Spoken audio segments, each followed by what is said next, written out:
सुप्रभात बच्चों। आज हम पाठ 10 समुदायवाचक संज्ञा और द्रव्यवाचक संज्ञा का अध्ययन करेंगे। तो बच्चों, मैंने अपनी पिछली वीडियो में आपको संज्ञा और संज्ञा के भेदों के बारे में बताया था, जिसका लिंक मैंने डिस्क्रिप्शन में दे रखा है, तो आप उसे देख सकते हैं। तो बच्चों, सबसे पहले मैं आपको संज्ञा की परिभाषा बताऊंगी। जो संज्ञा शब्द किसी व्यक्ति, वस्तु, स्थान, प्राणी, भाव तथा गुण का बोध कराते हैं, उनको क्या कहा जाता है? संज्ञा कहा जाता है। नाम वाले शब्दों को क्या कहा जाता है? संज्ञा कहा जाता है। तो अब हम समुदायवाचक संज्ञा, जिसे समूहवाचक संज्ञा और द्रव्यवाचक संज्ञा का अध्ययन करेंगे। तो हिंदी में समुदायवाचक और द्रव्यवाचक संज्ञाएं जो है जातिवाचक संज्ञाओं के अंतर्गत ही मानी जाती हैं। तो सबसे पहले हम समुदायवाचक संज्ञा या समूहवाचक संज्ञा का अध्ययन करते हैं। जो संज्ञा शब्द किसी एक व्यक्ति का वाचक ना होकर समूह या समुदाय के वाचक हैं, समूह या समुदाय का बोध करा रहे हैं, उनको क्या कहते हैं? समुदायवाचक संज्ञा या समूहवाचक संज्ञा कहते हैं। तो इसके अंतर्गत क्या आएगा? जैसे वर्ग, सभा, समिति, पंचायत, ताश, टी सेट, कर्मचारी, पुलिस, परिवार समुदायवाचक संज्ञा या समूहवाचक संज्ञा के अंतर्गत आते हैं। जिस शब्द से वस्तु अथवा व्यक्ति के समूह अथवा बहुलता का अर्थ अधिकता का बोध हो, उसे समूहवाचक संज्ञा कहते हैं। जैसे व्यक्तियों का समूह में क्या आएगा? कक्षा, दल, समूह, सभा, सेना आदि। कक्षा, जैसे कक्षा में 20 विद्यार्थी हैं तो क्या बना? कक्षा। 20 विद्यार्थियों का समूह से क्या बनी? कक्षा। तो अब हम वस्तुओं का समूह लेते हैं, जैसे गुच्छा, केले का गुच्छा, बंडल, गट्ठर आदि। गट्ठर किससे बना?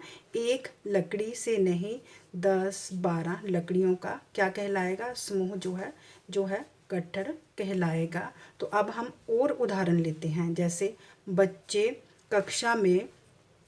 कक्षा में शोर कर रहे हैं। टिड्डी दल ने सारी फसल नष्ट कर दी। बच्चे क्या कर रहे हैं? कक्षा में शोर कर रहे हैं। टिड्डी दल ने सारी फसल नष्ट कर दी। लकड़ियों का गट्ठर बहुत भारी है। फौज की टुकड़ी जा रही है।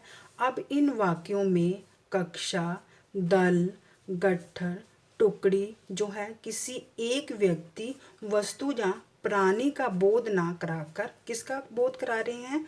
समूह जहाँ समुदाय का बोध कराते हैं। इसलिए ये क्या है? सब समुदायवाचक संज्ञा या समूहवाचक संज्ञाएं के उदाहरण हैं। अतः ये सभी समूहवाचक संज्ञाएं हैं।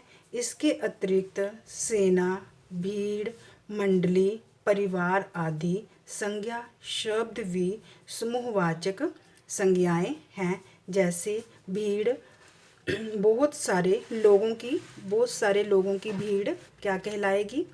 भीड़ किससे बनी? बहुत सारे लोगों से।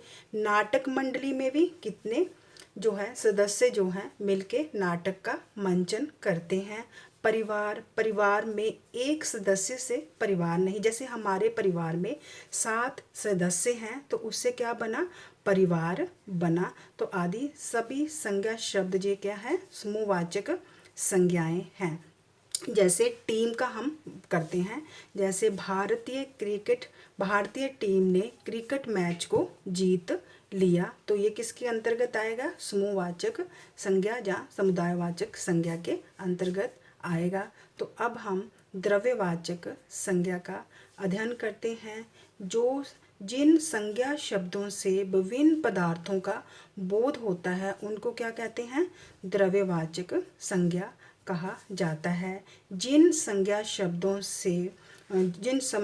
शब्दों से द्रव्य, पदार्थ और धातुओं का बोध होता है, उनको द्रव्यवाचक संज्ञा कहते हैं। तो अब जिस संज्ञा शब्द से उस सामग्री या पदार्थ का बोध होता है जिससे कोई वस्तु बनी है उसे क्या कहते हैं? द्रव्यवाचक संज्ञा कहते हैं। जैसे ठोस पदार्थ में क्या आएगा? सोना, चांदी, तांबा, लोहा, ऊन आदि। द्रव पदार्थ तेल, पानी, घी, दही आदि। गैसीय पदार्थ धुआं, ऑक्सीजन आदि। दूसरे शब्दों में जिस शब्द से किसी धातु, द्रव पदार्थ तथा ऐसी वस्तुओं जिससे नापा तोला जा सके का हमें बोध हो उन्हें क्या कहा जाता है? द्रव्यवाचक संज्ञा वो कहलाती है। जैसे दूध, दही, सोना, चांदी, लोहा, लकड़ी, पानी, तेल, पीतल, तांबा, तेजाब इत्यादि शब्द जो है द्रव्यवाचक संज्ञा के उदाहरण है। चांदी, लोहा क्या है? इसमें धातु है। तो अब हम परिभाषा लेते हैं द्रव्यवाचक संज्ञा की परिभाषा। जो संज्ञा शब्द द्रव्य पदार्थ या धातु का बोध करवाए उन्हें क्या कहा जाता है? द्रव्यवाचक संज्ञा कहते हैं। तो हम इसकी भी उदाहरण लेते हैं। जैसे सीता ने सोने के कंगन खरीदे, मोहन दूध पी रहा है, नानी ने मीरा को चांदी की पायल दी, ड्राइवर कार में पेट्रोल भरवा रहा है। तो इन वाक्यों में सोना, दूध, चांदी, पेट्रोल शब्द जो है हमें द्रव्यवाचक संज्ञा के उदाहरण जो है दे रहे हैं।